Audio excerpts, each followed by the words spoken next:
ओम नमः शिवाय। मित्रांनो, तुम्ही जिवंत आहात तोपर्यंत ह्या 8 गोष्टी कधीच कोणाला सांगू नका। लिहून ठेवा, पण या गोष्टींचा उघड कधीच होऊ देऊ नका। मित्रांनो, आजचे युग हे खूप धावपळीचं आणि गुंतागुंतीचं आहे। कधी काय होईल सांगता येत नाही। कधी तुमच्या सोबत असं काही झालं आहे का की कधी तुम्ही एखादी योजना आखली आणि ती कुठून तरी लीक झाली आणि आपल्याला मात खावा लागला, किंवा एखादी आपली वैयक्तिक गोष्ट लोकांना समजली आणि आपल्याला खूप दुःख सहन करावं लागलं। मित्रांनो, एखादी समजूतदार व्यक्ती किंवा श्रीमंत व्यक्ती आपली कमजोरी किंवा योजना कधीच कोणाला सांगत नाही, जेणेकरून आपल्याच आयुष्याचा वाटोळा लागेल। आपली वैयक्तिक गोष्टी दुसऱ्याच्या हाती लागणे म्हणजे एखाद्या गाडीचा हँडल दुसऱ्याला दिल्यासारखं होईल। जर तुम्हाला आयुष्यात मोठं व्हायचं असेल, आपलं नाव रोशन करायचं असेल किंवा समाजात इज्जत कमवायची असेल, तर ह्या 8 गोष्टींचं पालन करणं खूप गरजेचं आहे। जर तुम्हाला आयुष्याचे वाटोळं करायचं नसेल तर हा व्हिडिओ शेवटपर्यंत बघा। जीवन योजना। मित्रांनो, आपलं जीवन आपलं भविष्य म्हणून जे करायचे आहे ते आपल्यालाच करायचे आहे।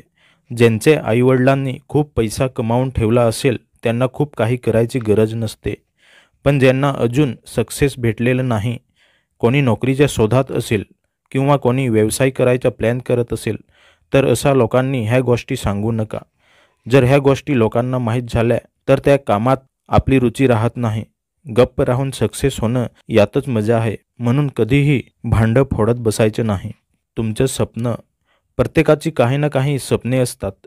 कोणाला भविष्यात मोठं घर बांधायचे असेल किंवा कोणाला गाडी घ्यायची असेल, तर अशा गोष्टी तुमच्या मनातच ठेवा आणि जेव्हा टाईम येईल तेव्हाच ते सगळं करून दाखवा।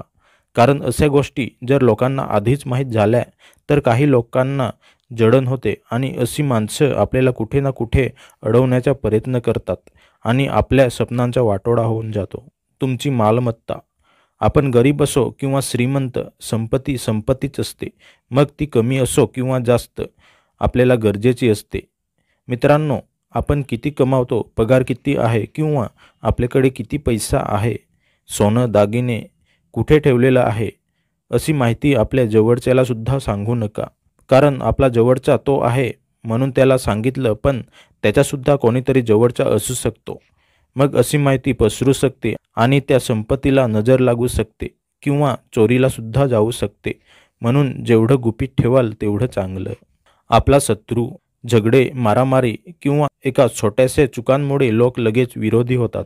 आता तर पक्षापक्षांमध्ये झगडे होतात, जमिनीवरून होतात। आपली असेल तरी जबरदस्तीने घेण्याचा प्रयत्न करतात। अशा लोकांना आपण कसा धडा शिकवावा किंवा काय करून हे झगडे मिटतील हे आपल्या मनात विचार करा, पण लगेच कोणाला सांगू नका। योग्य वेळेची वाट पहा, कारण शत्रूला अगोदर समजलं तर तो आपल्याला आपल्याच विरोधात वेगळा डाव मांडू शकतो, म्हणून सतर्क रहा पण गुप्त।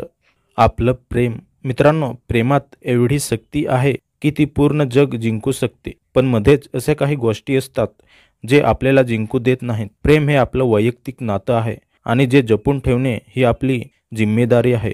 आपण कोणावरती प्रेम करत असाल तर ते आपल्यातच ठेवा, कारण काही लोकांची नजर खूप वाईट असते, आपल्या कामात अडथळे आणू शकतात। काही लोक आपल्या भूतकाळातल्या गोष्टी सांगून आपल्या प्रेमात दुरावा निर्माण करतात, म्हणून जे करायचे असेल ते गुप्त आणि नकळत करा। आपल्या घरातील भांडण। कोणत्या घरात वाद होत नाहीत?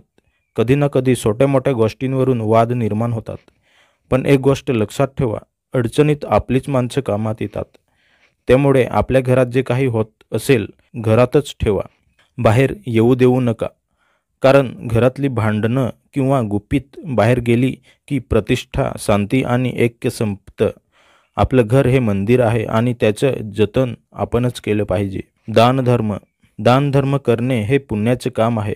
गरजू व्यक्तींना मदत केलीच पाहिजे, कारण आपण जेवढं देतो त्यापेक्षा जास्त आपल्याला परत भेटते। पण एक गोष्ट लक्षात ठेवा, आपण जे देतो ते कोणाला सांगू नका किंवा कोणाला दाखवत फिरू नका। गुप्त दान हे सर्वश्रेष्ठ दान मानलं जातं। जे दिलं ते विसरा आणि आपलं काम गुप्तपणे करत राहा। तुमचं दुःख। समाजात, कुटुंबात कोणाला दुःख नसतात, प्रत्येक माणूस कोणत्या ना कोणत्या गोष्टीवर रडत असतो. कोणाचं वैयक्तिक दुःख असेल, कोणाला छोटा मोठा आजार असेल किंवा कोणतंही आपलं वैयक्तिक किंवा परिवारात दुःख असेल, कोणालाही सांगू नका. गुप्तपणे त्याचे निवारण करा.